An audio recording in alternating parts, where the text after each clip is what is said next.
Alright, ChatGPT took the internet by storm. It has only one job, which is to generate text to answer our wildest and most basic questions. You know, the Google and Siri assistants, who are already really good at answering our questions, making jokes, or even planning our day, etc. Well, forget them for a moment, because ChatGPT can do way more. I've asked it to explain what AI is, at 3 levels of difficulty. Same thing to explain what Bitcoin is, from beginner to expert. And I liked the answer, so I asked it to add a little fun, and it literally talked about the rock, paper, scissors game and cowboys to make a point. And it did it in less than 10 seconds. The AI revolution is coming in 2023. Let's talk about it. In this video, we'll talk about what ChatGPT is, how to get the most out of it, and his strengths and weaknesses too. And then we'll ask it how to design an individual stock portfolio. Alright, first, what is ChatGPT? How to generate the most out of it, and what are its pros and cons? ChatGPT is kind of like any other assistant you've ever heard of in the past, but at the same time, it is way more. It can generate completely new content based on what it knows. And by the way, the AI is not connected to the internet, and that's the first question I've asked. It gave me a complete and straightforward answer, so now I know that it is not online, and I know how it kinda works. Pre-trained model created by OpenAI, I've entered an input, and it gave me an output. As I was talking to someone, and keep in mind that the AI is not sentient, it simply analyzes your input to give you the best appropriate answer, based on the data you've entered. And I wanted an even more detailed answer, so I asked it to explain what it means. And that's what we've been talking about. It gave us a way more detailed answer. ChatGPT can remember what you've said, and this can go on forever. So I've asked it to basically make it funny. And what if I wanted to know when and where is my meeting with John today?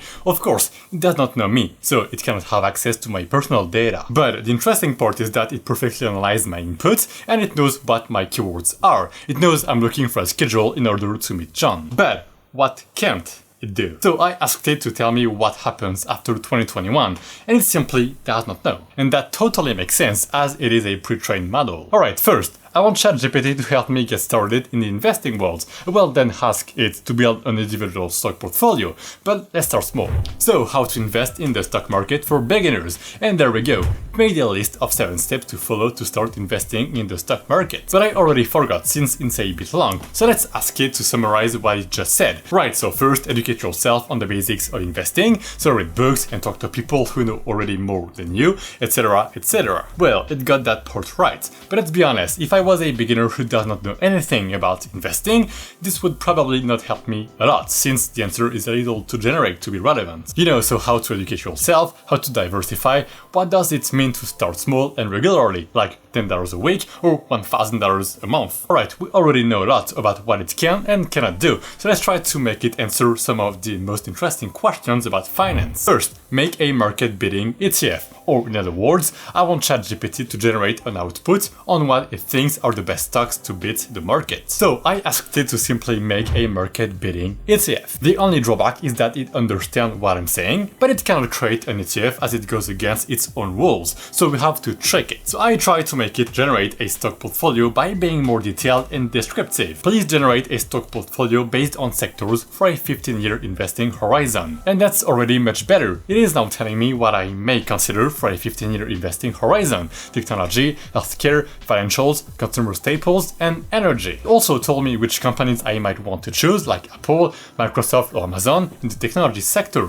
But let's be honest, this is again a generic answer. The AI gave me famous companies that everyone knows today, and they are not always the ones to choose. Don't get me wrong, these are great companies, they are known for a reason, but at the same time, when you analyze them, you sometimes see that they've cut their dividend payouts or decreased them, which is a red flag. Or could be a decrease in net income, more liabilities than assets, for instance. Or sometimes the company is doing well, but its price doesn't. Sometimes too many people put too much money into a stock, which makes the company overvalued compared to its real value. And if you are interested in this topic, I've made a whole video about it right here, where I break down investing and how you should invest $100 or even more in stocks in 2023. I then tried to push it even further to make its answer even more detailed, so I asked Please generate a stock portfolio based on sectors for a 15-year investing horizon. Try to add percentage. This time he did exactly the same, so it made a bullet point list of different sectors, and as I wanted, it added the percentages allocated to each sector. It didn't really make me a market beating ETF, right? But it still picked me some essential answers, like which sectors should I be looking at, and which stocks should I consider inside these sectors. Alright, this brings us to the most difficult part of the video for ChatGPT. Let's try to make it generate some individual stocks suggestions. I first tried to start small, so trying to make it choose an ETF that tracks the S&P 500 for me. And that is pretty common today. You don't know where to start, you don't want to take extensive risks, or you want the best of both worlds, maximizing your returns while minimizing your risks. And this is where the S&P 500 comes in, the 500 biggest US companies in one single stock. As always, ChatGPT does not have any financial opinion, so I had to trick it a bit. Instead of asking it for a good ETF, I've typed any ideas to invest in an ETF with a 15-year investing horizon based on the S&P 500, and please recommend some based on your consideration. It gave me the almost perfect answer. Almost. For a 15-year investment horizon, an S&P 500 ETF is a good option to consider as it provides exposure to a broad range of large US companies and has historically provided solid long-term returns. Here are a few popular options to consider. First, SPDR S&P 500 ETF Trust, iShares Core S&P 500 ETF, or third, Vanguard 500 Index Fund ETF shares. ChatGPT gave us 3 of the most popular ETFs in the world based on the S&P 500 for a 15-year investing horizon, and it did what I asked for, and to push it further, I asked it to explain. It first explained what an ETF is, and what is the S&P 500, and why it's relevant, and it finally explained why it picked up these 3 ETFs. Alright, let's go further now. Individual stocks. So the goal here is to make it pick only one or more stocks and explain its own choices. And it would be cool to have dividend stocks, growth stocks, sector-based stocks, and what Warren Buffett itself would probably choose. First,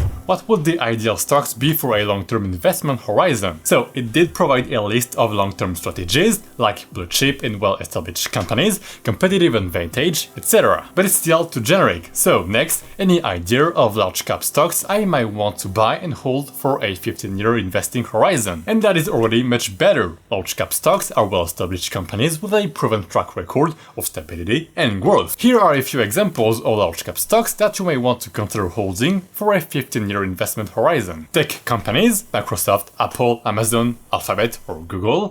Healthcare companies, Johnson & Johnson, Pfizer, Merck & Co. Consumer good companies, Procter & Gamble, Coca-Cola, Nestle, and financial companies, Berkshire Hathaway, JP Morgan Chase. I know these 2 things straight away. Where are all of the other sectors, like energy, industrials, etc.? And I feel like this answer is for me because I know all of these companies. Right. And it made a mistake. Berkshire Hathaway does not pay any dividends at all. It prefers to reinvest its own money. But we'll talk about it later. So let's try to make it pick dividend stocks this time and see if it still picks these companies who also pay dividends. So any idea of dividend stocks I might buy and hold for a 15-year investment horizon? Utilities, Duke Energy, Dominion Energy, again consumer goods, Procter & Gamble, Coca-Cola, Johnson & Johnson, financial, JP Morgan Chase, Berkshire Hathaway, Wells Fargo, and finally real estate, like Realty Income. Overall, I found that ChatGPT did a pretty good job picking dividend companies. As you can see, they almost all continuously increased their dividend payout year over year. Some of them cut or decreased their dividend payout because of the 2008 crisis or the pandemic, which is a red flag that ChatGPT didn't take into account. And I also noticed that most of these companies are overvalued, so a high PE ratio, or sometimes they don't have a strong basic financial data, like weak net income or poor assets to liability ratio, and so on. And ChatGPT didn't take that into account either. Alright, one last question to answer. Any ideas of stocks that Warren Buffett would pick for a 15-year investment horizon? And it picked 5 companies that should be matching with Warren Buffett's investment strategies. First, Coca-Cola, Procter & Gamble, Johnson & Johnson, Berkshire Hathaway, and Walmart. Yeah, these stocks have competitive advantages. They've been paying out dividends for a long time while always increasing them, except Berkshire Hathaway, which again, does not pay any dividends. But they also have one thing in common. They all are overvalued. I typically buy stocks that don't have a too high PE ratio, so around 15 is, I think, ideal. Less can be good, but the higher the PE ratio, the riskier it gets. And then I also remember something relevant in that case. ChatGPT does not know what happens after 2021, so I've asked it to pick 5 other companies that have a low PE ratio, so less than 20. And it picked 5, including Walmart, which currently has a PE ratio of 44, which is very high. But ChatGPT says that the 2021 PE ratio is 20. Which brings us to one question I can ask myself now. What is wrong? So I've noticed 3 things that are worth talking about and can be changed and updated in the next month and years. First, information is not always factual. AI can make mistakes too. Then, ChatGPT is already outdated. It cannot have access to the latest data. So you better stick to Google for the weather. When I asked it to pick 5 companies that have a low PE ratio of less than 20, it did what I've asked, right?